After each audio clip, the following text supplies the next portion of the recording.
117 people. One word carved in wood. No bodies, no graves. For more than 400 years, the world has debated the lost colony of Roanoke.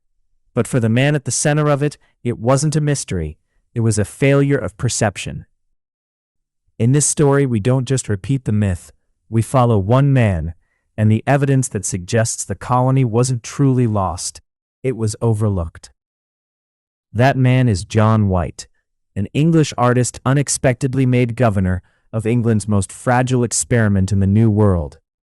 White was a man trained to see details others missed, yet he stared directly at the clues of his family's disappearance and walked away. There is a specific mental filter, a blind spot, that stops us from seeing the obvious when it doesn't match what we expect. And in Roanoke, that blind spot may have erased an entire bloodline from history without a single gunshot. John White wasn't supposed to be governor, but he ends up responsible for a colony of 117 people, including his own daughter, Eleanor, and her husband. In August of 1587, amidst the humidity and the fear of the Carolina coast, Eleanor gave birth to a daughter. They named her Virginia Dare. She was the first English child born on the soil of the New World, the living symbol of England's future in America. When White is forced to sail back to England for supplies just days later, he isn't just leaving a colony, he is leaving his infant granddaughter in the wilderness.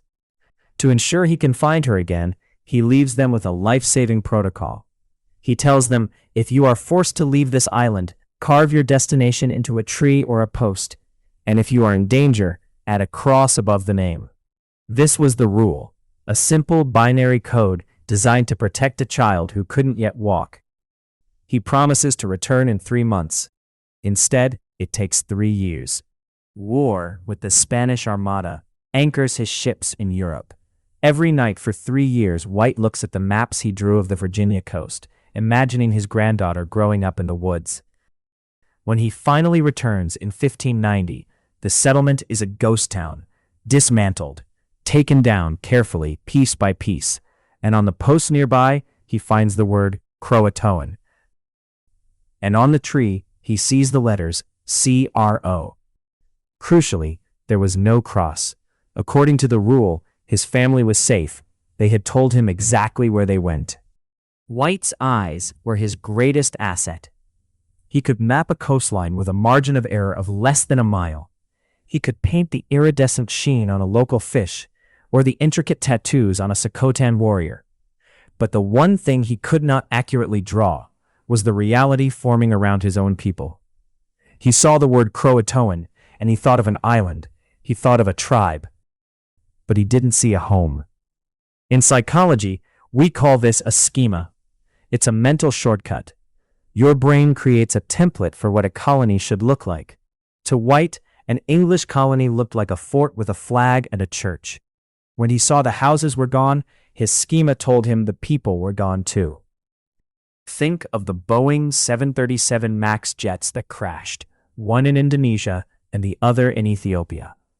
Engineers, some of the smartest minds on Earth, built a system that could override a pilot's manual control.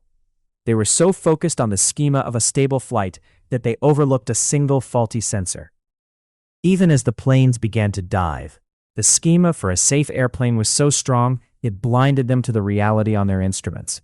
This isn't just a 16th century glitch, it is a human one. Now, before we look at the evidence White ignored, you need to understand what CROATOAN actually was. It was the name of a nearby island, modern-day Hatteras, and it was the home of the CROATOAN tribe.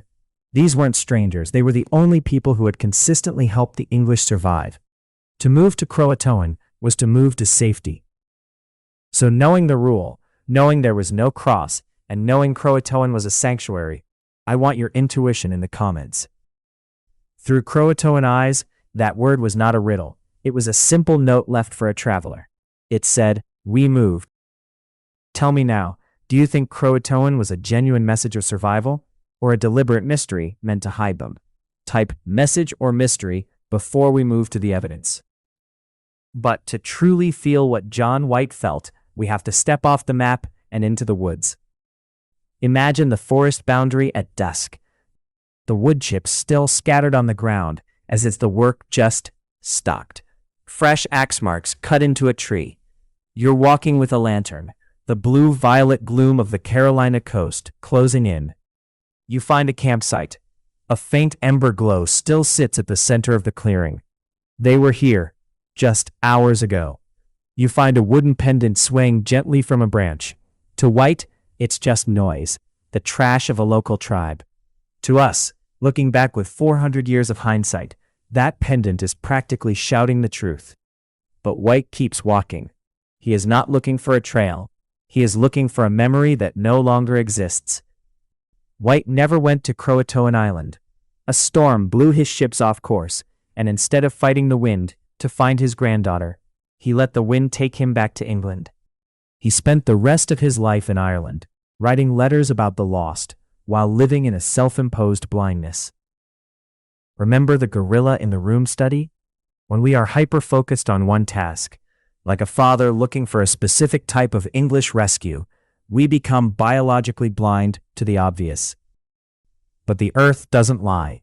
South of Roanoke, at a place archaeologists call Site X, we didn't find a battlefield. We found hammerscale, the tiny metallic waste from a blacksmith's forge. Indigenous tribes in the 1500s didn't forge iron like the English. This means the English weren't just guests. They were living there, working there, for years after White sailed away. We found English pottery sherds and European copper cut down and reshaped into native-style tools. That doesn't read like a raid. It reads like a family adapting.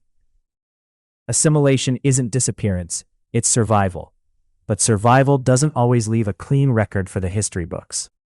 A family can disappear into another culture without leaving a grave, without leaving a marker, without leaving a name behind for England to remember. So the colony vanishes from the English story. And the one man who might have followed the trail turns away, because his mind couldn't accept a reality that didn't match his plan. And that is why Roanoke still haunts us, not because it was unsolvable, but because it was visible. In the next episode, we follow the map that wouldn't stay quiet, and the 3 words that still haunt America. Roanoke may not have vanished from life. It vanished from the record. If you want the next piece of this mystery, click the next video on your screen now.